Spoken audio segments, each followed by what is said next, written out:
Orang ini ingin dapat keridhaan Allah. Orang ini ingin masuk surga. Itu yang diingininya.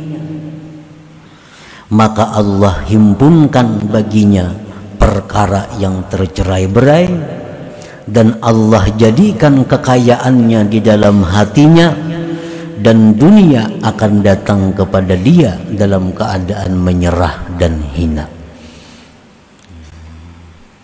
Orang yang hidupnya ini niatnya, keinginannya akhirat. Orang yang hidup itu pikirannya adalah bagaimana dia mempunyai bangunan, mempunyai gedung di dalam surga. Ini pikirannya. Orang ini berpikir, berkeinginan bagaimana caranya supaya aku punya gedung yang megah tapi di surga. Nah, itu pikirannya. Nah, orang ini akan didukung oleh Allah. Segala urusan-urusan yang tercerai-berai menjadi satu, menjadi mudah.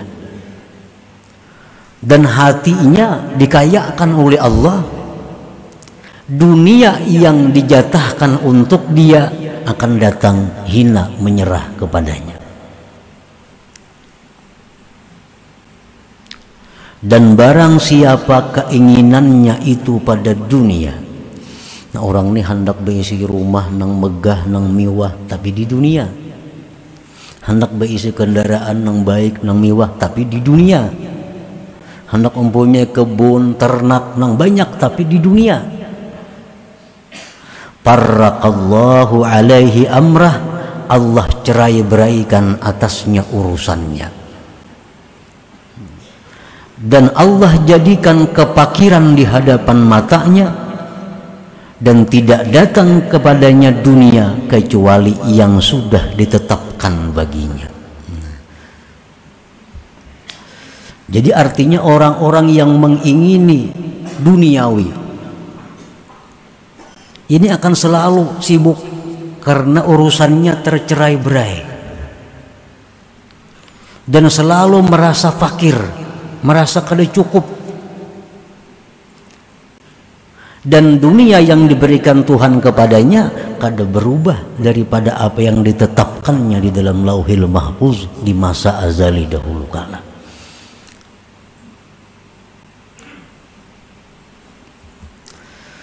Nah, para muhibbin rahimakumullah. Jadi keinginan kita itu hendaknya jangan keinginan yang surut. Jangan punya keinginan rendah. Kalau kita hendak kepingin punya gedung tapi di dunia, itu keinginan rendah. Yang kita ingin itu ya sesuatu yang murah. Yang kita ingin sesuatu yang binasa, yang hancur. Tapi kita tingkatkan keinginan kita itu kepada gedung-gedung yang di surga yang kita miliki.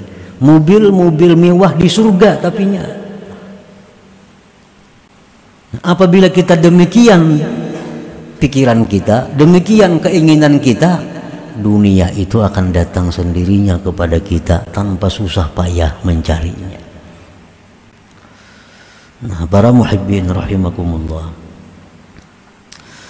Qala Nabi sallallahu alaihi wasallam, man asbaha wad dunya akbaru hammi yulzimullah ta'ala qalbahu thalatha khisal. Hammun la yanqati'u abada, wa syughlun la yatafarraju minhu abada, wa faqrun la yablughu muntahahu abada. Rasulullah sallallahu alaihi wasallam bersabda, barang siapa berpagi-pagi dunia yang menyita pikirannya. Artinya orang ini bangun guring, nah imbas sampai yang subuh, itu sudah memikirkan tentang urusan-urusan duniawi, urusan-urusan yang kada dibawa mati artinya. Maka orang seperti ini Allah lazimkan di hatinya 3 perkara. 1, hammun la yanqati'u abada, kerisauan yang tidak putus selamanya. Yang kedua, kesibukan yang tidak pernah lapang dia daripadanya. Yang ketiga, kepakiran yang tidak ada ujung baginya selamanya. Nah, para muhibbin rahimakumullah. Jadi pagi hari nabai sukanan, bangun guring, imbas sembahyang subuh, itu waktu-waktu yang kita disuruh Allah untuk zikrullah. Waktu itu waktu yang disuruh Allah kita memikirkan akhirat.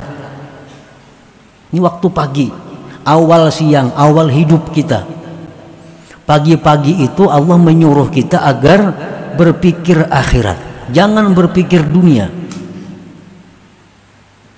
Oleh karena itu Allah Subhanahu wa ta'ala memberikan ganjaran yang sangat besar kepada orang-orang yang di pagi itu berzikir kepada Allah. Man shallal fajra fi jama'atin thumma qa'ada yadhkurullaha ta'ala hatta tatlu'a asy-syams thumma shalla rak'atain kanat lahu ka ajri hajjatin wa umratin tammatin. Biar Nabi. Barang siapa sembahyang subuh berjamaah, kemudian duduk berzikir, membaca Quran kah, salawat kah, tasbih kah, menuntut ilmu kah, sampai terbit matahari. Kada sampai sejam itu, kada sampai sejam, apalagi sembahyang subuhnya tengah 6 maginnya, kada sampai sejam, sampai terbit matahari. Sembahyang isyraq 2 rakaat atau duha 2 rakaat, maka baginya mendapat pahala haji umrah sempurna ujar Nabi. Nah, ini adalah satu dorongan kepada umat bahwa hendaknya di pagi-pagi itu jangan memikirkan urusan duniawi. Isilah waktu pagi itu dengan akhirat.